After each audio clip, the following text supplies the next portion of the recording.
Welcome to the Cocktail Spirit from Small Screen Network. I'm your host, Robert Hess. Now, if you've been watching these episodes for a while, you've been noticing I periodically am bringing in these Benedictine cocktails and saying I'm always looking for more Benedictine cocktails. Well, I've done several of them, so I guess there must be quite a few.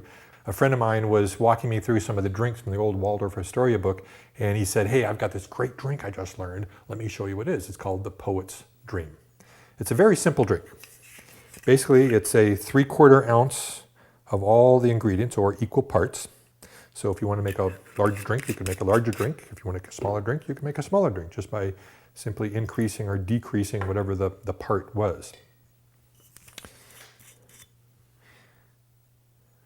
Now, if you happen to not be very familiar with Benedictine, it's basically one of those proprietary, secret, monk-controlled recipe sorts of things. I better pour this out first.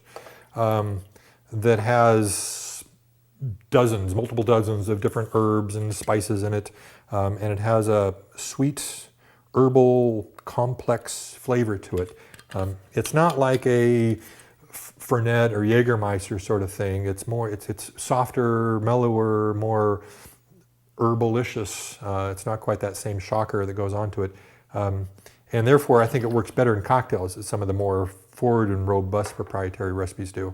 And so I like it quite a bit. And you can find things like gin that works really well with it. And we're going to find that the dry vermouth also works really well because the botanicals in each one of these, because each one of these basically has a nice botanical history. You have gin, which is a lot of different botanicals that go into that. You have dry vermouth, which is a lot of different botanicals go into that. And you have Benedictine. So all these different flavors are just kind of like you're throwing different spices together. It's almost like cooking Indian food and all the different spices that go to that. So let's stir this with ice.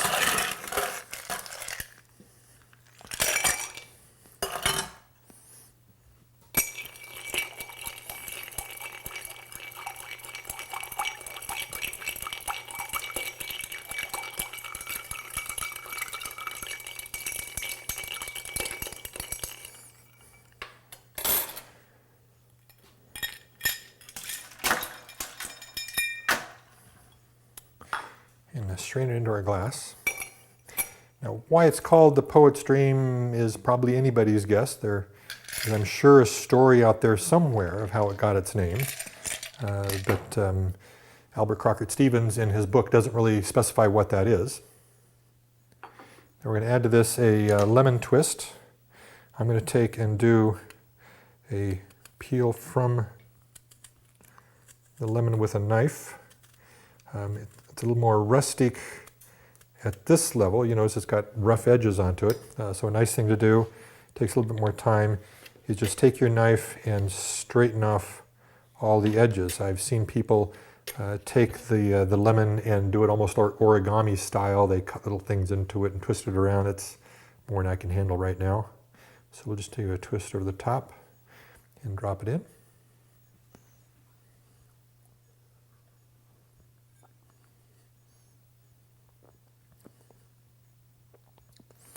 Yeah, the Benedictine flavor definitely comes out. It's probably almost the most predominant of flavors because it is a stronger flavor than the gin or the dry vermouth is. So it's going to be a Benedictine forward drink. But then you're tasting the gin is allowing the flavor to lengthen on your palate. The alcohol is helping that. I can take and feel the bite of the alcohol on my tongue as it's rounding all the flavors out. And the dry vermouth, I can barely detect the dry vermouth in there. But if I put any more in there, I think it would overpower the drink from that standpoint. So I think it's really working well in this equal part ratios that we have here. And there we have the Poet's Dream.